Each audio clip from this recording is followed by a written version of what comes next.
আমাদের কাছে অনেক ফিমেল পেশেন্ট আসেন যাদের ব্রেস্ট শরীরের তুলনায় ডিসপ্রপোর্শনেটলি বড় থাকে। তো এই বড় ব্রেস্টের জন্য যেটা হয়, ওনাদের ঘাড় ব্যথা হয়, তারপরে হলো যে ব্রেস্টের নিচে কুচকিতে ফাঙ্গাস ইনফেকশন হয়, প্রপারলি ড্রেস আপ করতে পারেন না, আর সোশ্যাল প্রবলেম তো আছেই। তো এটার জন্য আমাদের যে সলিউশনটা আছে সেটা হলো রিডাকশন মেমোপ্লাস্টি সার্জারি। এটা বেসিক্যালি একটা সার্জিক্যাল প্রসিডিউর, এবং এই রিডাকশন ব্রেস্ট ছোট করার জন্য, বড় ব্রেস্ট ছোট করার জন্য বেসিক্যালি সার্জারি ছাড়া অন্য কোনো ওয়ে নাই। এই রিডাকশন মেমোপ্লাস্টি সার্জারির মাধ্যমে আপনি এই অবস্থাটা থেকে পরিত্রাণ পেতে পারেন। তো ব্রেস্ট রিডাকশন বা রিডাকশন মেমোপ্লাস্টি সার্জারির মাধ্যমে আমরা ব্রেস্টের কি পরিবর্তন সাধন করি? তো এটাতে আমরা যেটা করি যে প্রপার মাপ ঝোঁকের মাধ্যমে অনেকটা ব্রেস্ট টিস্যু আমরা ফেলে দিই, তারপরে যে নিপুল অ্যারিওলা আছে এটা রিশেপ করি, এবং যে স্যাগিং ভাবটা ছিল অর্থাৎ ব্রেস্ট যেটা ঝুলে ছিল এটা টাইটেনিং করে উপরে তুলে দিই। এই কাজগুলি ব্রেস্ট সার্জারিতে আমরা করে থাকি। তো এই সার্জারিটি পুরোপুরি অজ্ঞান করে করা হয় এবং হসপিটালে 8 থেকে 10 ঘন্টা স্টে করতে হয়। তো অনেকে আমাদের কাছে এসে জিজ্ঞেস করেন, তো আমরা যেহেতু প্লাস্টিক সার্জারি বা কসমেটিক সার্জারি করছি, তো ব্রেস্টের সার্জারি পরে দাগ থাকবে কি না? অবশ্যই দাগ থাকবে।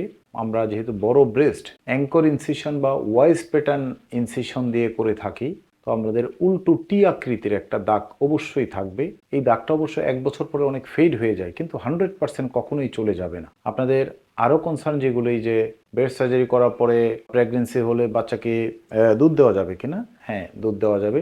70% ক্ষেত্রে এই দুধ দিতে কোনো ধরনের প্রবলেম হয় না। 30% ক্ষেত্রে মিল্ক কিছুটা কম আসতে পারে। আরও একটা কনসার্ন হলো যে ব্রেস্ট সার্জারি পরে সেন্সেশন থাকবে কিনা। সেই ক্ষেত্রেও আমরা বলবো যে এরকমই 30% ক্ষেত্রে সেন্সেশন কিছুটা হেরফের হতে পারে, কিন্তু 70% ক্ষেত্রে কোনো ধরনের সেন্সেশন লস হয় না। তো এবার আসি যে ব্রেস্ট সার্জারির পরে যে ম্যানেজমেন্টগুলি থাকে। তো আপনাকে আমরা সার্জারি করে দেওয়ার পরে আপনি একটা স্পোর্টস ব্রা বা সার্জিক্যাল সাপোর্ট ব্রা পরিধান করবেন 6 মাসের মতো। এতে করে ব্রেস্টের শেপ খুব সুন্দর হয় এবং স্কার কম হয়। এবং এই স্কার ম্যানেজমেন্টের জন্য আমরা কিছু লোকাল অয়েনমেন্ট বা ক্রিম সাজেস্ট করে থাকি, সেটাও আপনাকে ব্যবহার করতে হবে। এবং এছাড়াও আপনি যদি স্কার নিয়ে খুব বেশি কনসার্ন থাকেন, তাহলে সেক্ষেত্রে আপনি কয়েক সেশন লেজার করাতে পারেন।